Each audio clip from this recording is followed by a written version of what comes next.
bomaqtalk 2019 with your virtual tailgate, offering our comments on industry-specific information relevant to the conversations being held for owners, managers, and administrators in the healthcare facilities industry and who are conferencing on important topics this week.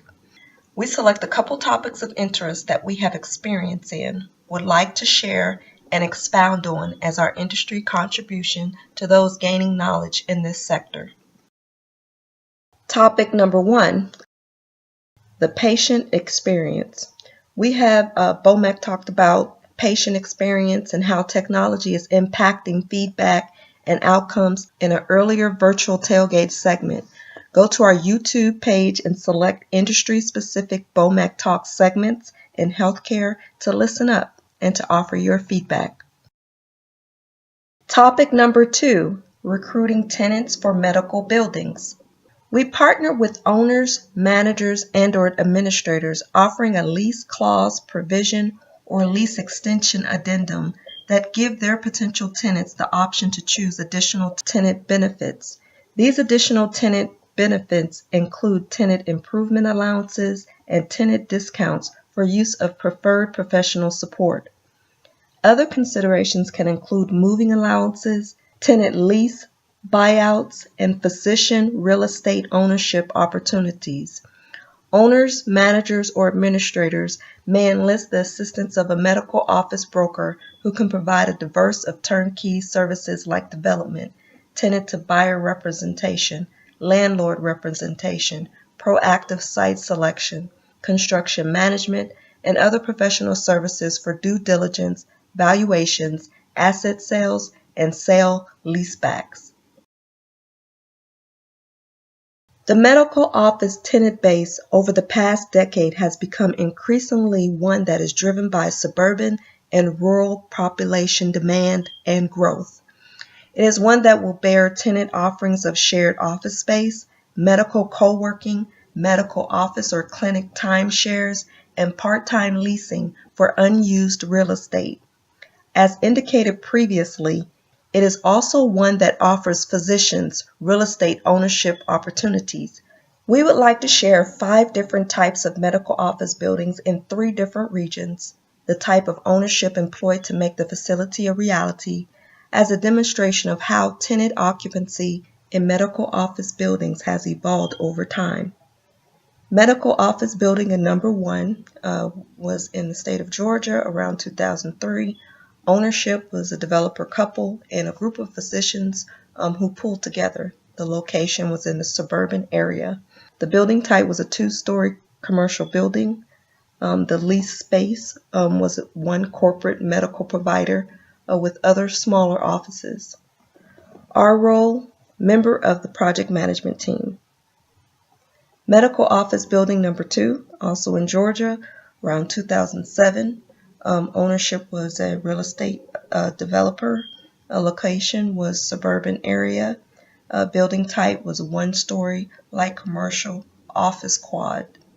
Previous was steel frame. This one was wood frame. Lease space were single physician tenant offices. Our role, member of the project management team.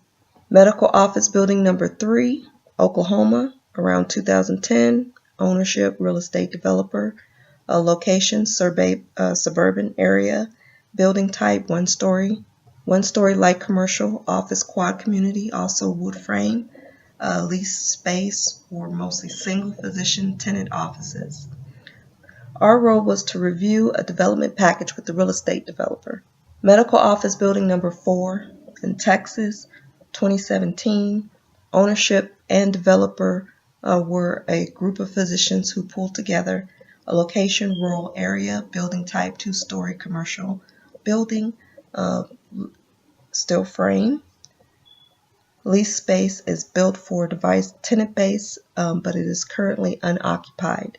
Our role, just a resident within the community. Medical office building number 5, Texas, 2018. Ownership unknown, developer unknown. Location, rural area. Building type, 2-story commercial building. Lease space is built for a diverse tenant base of individual physicians, specialists, and lab techs. The building has become a hub for emergency care, initial intake, and continuum of patient care. Our role, just a resident within the community.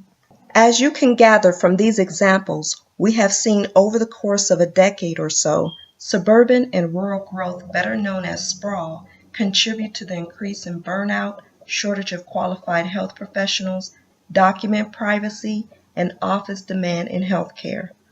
Owners, managers, and administrators of medical office buildings and healthcare facilities are exploring flexible options to growing their practice, securing new locations, and meeting patient demand. Topic number 3, making good personal health habitual. Making good personal health habitual within our community starts with proper planning. I'm a believer of good planning, so I always think planning is a good place to start. When our municipalities have strong economic development master plans that allow for a mixed-use environment, we can contribute to the conversation about how land use is allocated and other development activities. This includes mixed-use communities, mixed-use buildings, parks, green space, recreational outlets, and other key infrastructure that consider medical office space, professionals, and industry needs.